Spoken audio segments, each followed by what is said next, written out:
Okay, so remember, Marx is a historical materialist, and this means for him that we have to understand the material foundations of society. That is, we have to understand the mode of production of a given society in order to understand all of the rest of the things that flow out of that. And of course, for Marx, modernity is marked by a new mode of production, just as Durkheim saw the rising division of labor and organic solidarity as marking off modernity. For Marx, capitalist, and especially capitalist relations of production, the capitalist mode of production is the thing that marks off modernity.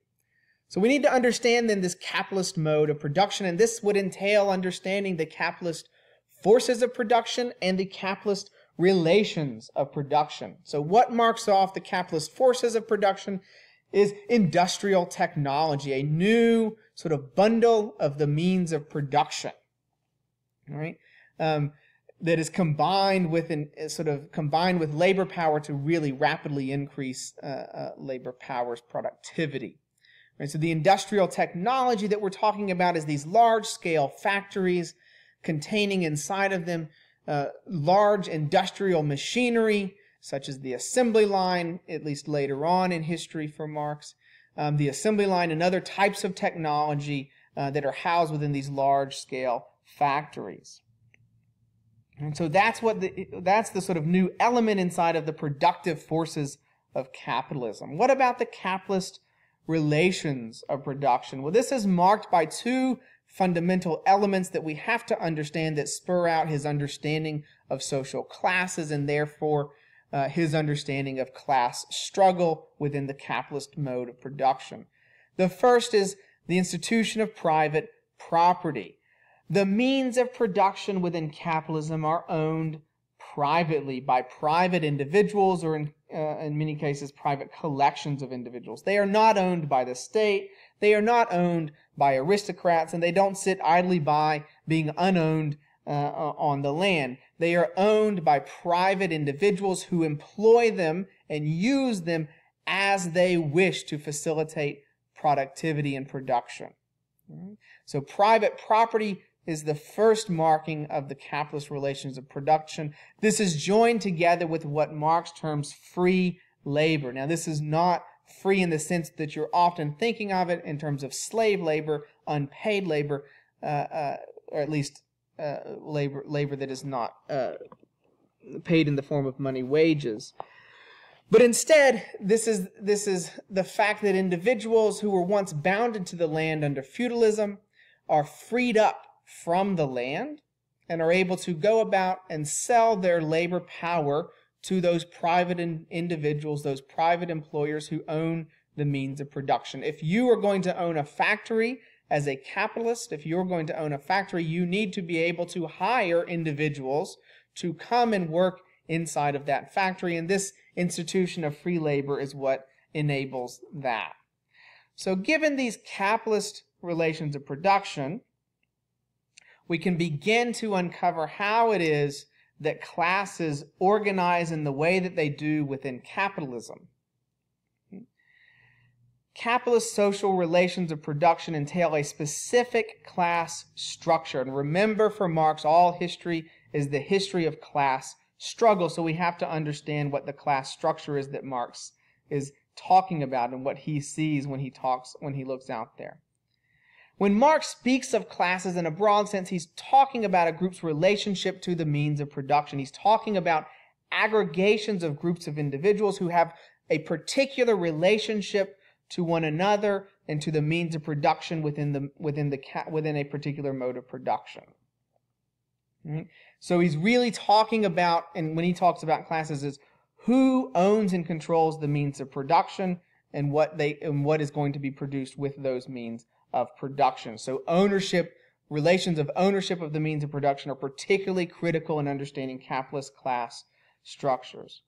And he has this great quote within the Communist Manifesto that you have read already, where he talks about how in earlier epochs of history and earlier moments in time, there were multiple kinds of classes within society and different rank orderings of individuals and social classes. But he says on page 157 in your text, our epoch, the epoch of the bourgeoisie, possesses, however, this distinctive feature. It has simplified class antagonisms.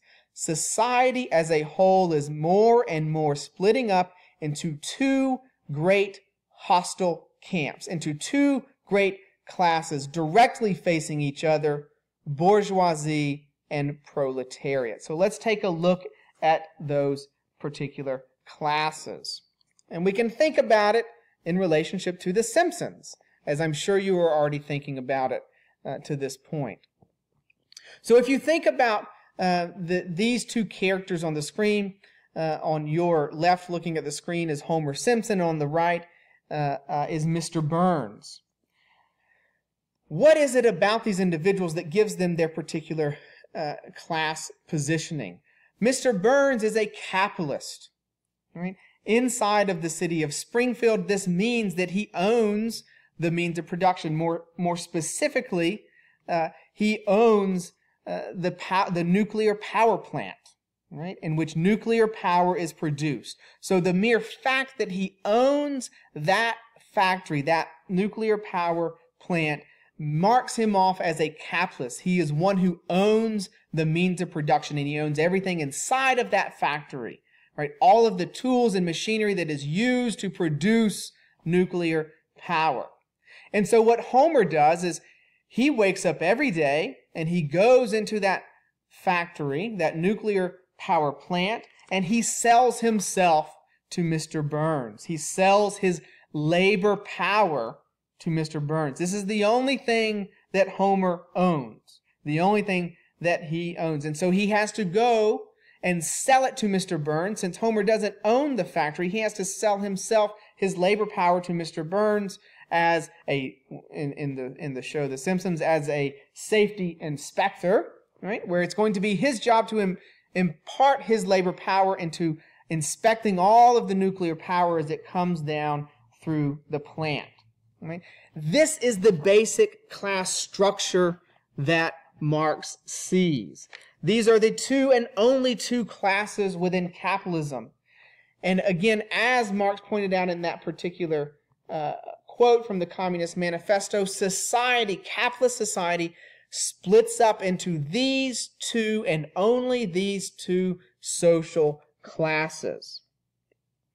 And most importantly, as Marx points out, these two classes are hostile. He uses the language of hostility. They are directly facing off against one another inside of the capitalist mode of production. Remember, he's already set out at the beginning of the Communist Manifesto that all history is the history of class struggle.